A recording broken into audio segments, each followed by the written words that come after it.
the day after Thanksgiving. I hope you had a good one.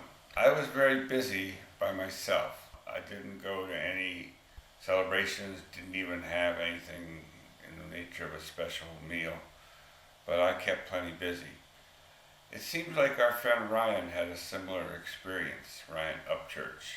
He put out a video, not a music video, just 10 minutes of his thoughts about Thanksgiving and giving to yourself, which I think is really good advice. So I'm going to react to Ryan's video. When I go to edit it, I may cut out a little bit of Ryan just to keep the overall length of the video down below 20 minutes, but we'll see. Yo, warning. This Thanksgiving video might be too real for your ass. If you understand, you understand. If you don't, you don't. If you're one of the folks out there looking at social media, seeing everybody's posts about Thanksgiving, all that shit like with pumpkin pie and everybody dressed up, if you're seeing all that shit that makes you feel like shit because you didn't have that, don't worry, I don't either. Yeah, it can make you feel bad sometimes if you remember happier days. Like when I was young, the whole family gathered at Grandma's house. It was a huge 25 people, played touch football, had a big meal. A lot of fun hanging out with the cousin. And then after she passed, we would get together with my folks. And again, maybe 15 people. And then, they're both gone, and now we haven't had a real family Thanksgiving with all the siblings and cousins in at least 5 years. I don't even remember when. So if you fixate on the good old days and worry about, gee, how come we can't have those big old Thanksgivings anymore? Well, you could make yourself depressed. I didn't fixate on that because I had plenty to do. If you're seeing all that shit that makes you feel like shit because you didn't have that, don't worry, I don't either. Lately, I just been going through too much shit with my own family to want to go anywhere for Thanksgiving. And I know there's probably other people out there feeling just like that, and that's okay. It's just our job to fix it, bro. That's all it is. What you gotta remember is family ain't always gotta be actual blood family. Sometimes people gotta create their families. That's why gangs started. That's why biker clubs are around. Because it's people that didn't have no families that wanted a family. I've done that to a great degree. I'm a tennis player and I love croquet. So I started a club in my backyard. I know that sounds odd, but it's been going for 15 years, and I have a great group of friends that come and play tennis with me and come and play croquet with me, and I see them much more than I do my actual family. And you gotta have something like that, because family can often disappoint you. And sometimes, it ain't bad or good. It's not like, oh, feel sorry for me. Nah, I mean, get up. Go create your own family, bro. Sometimes people got to do that. I mean, what would you rather do? Show up to Thanksgiving to a bunch of people that are fake as shit to your face and talk shit about you and don't really care about you? Or would you rather just go find other people and call them family? The older I get, the more I live by the phrase, treat others how you want to be treated. And, it's not my whole family. But I got a lot of people in my family that are treating me not how I treat them. And I'm not putting up with it. You come in this world alone, you leave this motherfucker alone. So, might as well do what you want to and be around people who make you happy and call them family. And some people probably confused. They're probably like, why is he making this video? Because there's people out there that need to hear what I'm saying. And, hey, this is what it is. Not every famous person with millions of followers is going to feed you some bullshit just because you want to hear it. And like I said before, I told you all in the beginning I was documenting my life of music and everything that come after it. I'm still doing it. Yeah, that's really what makes Ryan unique. Not only does he produce great music, but then he shows you the inside of the whole process and the inside of his life. In some cases, people might say, why are you airing all your dirty linen in public? But that's just the way he is. He's real. He didn't move to Hollywood when he made a lot of money. He stayed right where he was in Tennessee, and he hung out with all his old buddies from high school and his family. Now, with all the fame and notoriety and money that's coming in, things are becoming a little more difficult for him, as he will explain. I'm still doing it. So anyone who's like, stop putting your problems on the internet. Hey man, go cry somewhere else, bro. I was watching Elton John's movie Rocket Man not too long ago. And there was a scene that really resonated with me, man.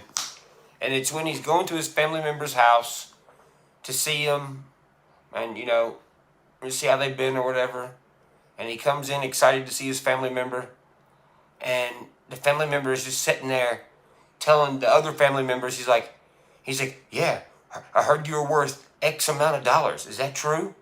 And I heard you had this. Is that true? How much money are you worth? How much money? How much money? That could get real old. You think one place where you could go and not find people trying to take advantage of you would be your own family. But sadly, sometimes they're some of the worst who want to get a piece of your money and a piece of your fame. All about money. Then the family member goes and gets one of their albums and brings it back in there. And the family member said, will you sign this? And, he was like, oh, that's cool. And he goes to sign it and he's like, oh no, not to me. It's to my friend at work. That shit resonated with me. And probably he's either going to sell it to the friend of work or, get a lot of clout for it. Because I do have family members where every fucking time I go over there, they don't give a fuck about me as Ryan. They're just like, hey, will you sign this? Will you sign this? Hey, can you go over to so-and-so's house and sign this truck? Hey, my friend Daryl wants to meet you. Can you come over? I'm not doing all that. That's the part that pisses me off. It makes me not want you to be my family member. Do you understand what I'm saying? You ain't Elvis-ing me, cuz.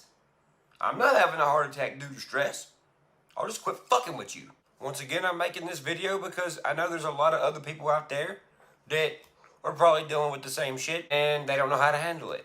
Oh, I just told you how to handle it. Cut the motherfuckers off.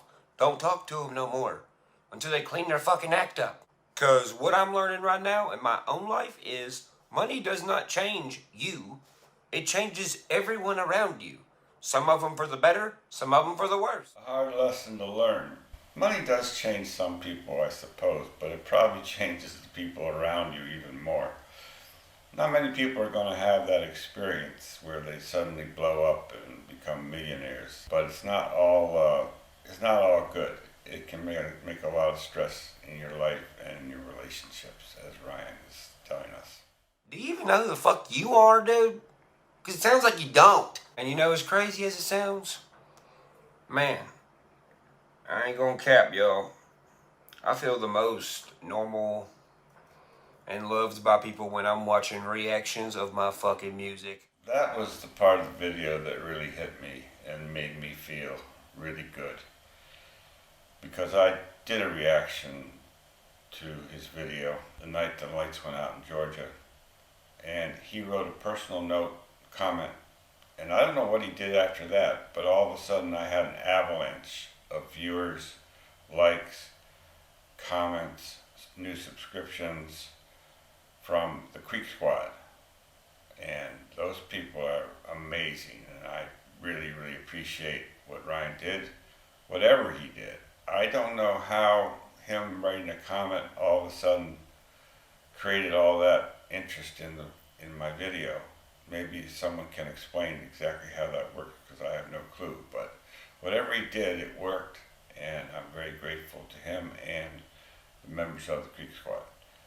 Now, I will certainly be doing more music of Ryan, but it's hard. As I mentioned, the lyrics are very dense and very cryptic in some ways if you don't know all the references.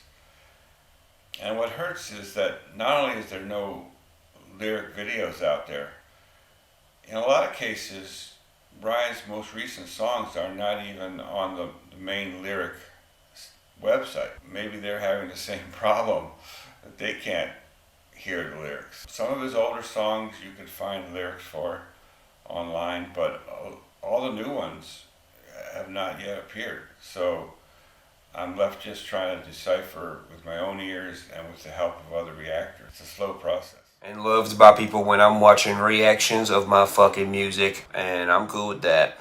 If your Thanksgiving was like that, don't fucking worry. Get out there and make your own family. Lots of people do it every day. Ain't no reason you can't do it. Happy Thanksgiving. And happy Thanksgiving to you, Ryan. I certainly look forward to more of your great music and more of your real life videos. You're putting on a great show.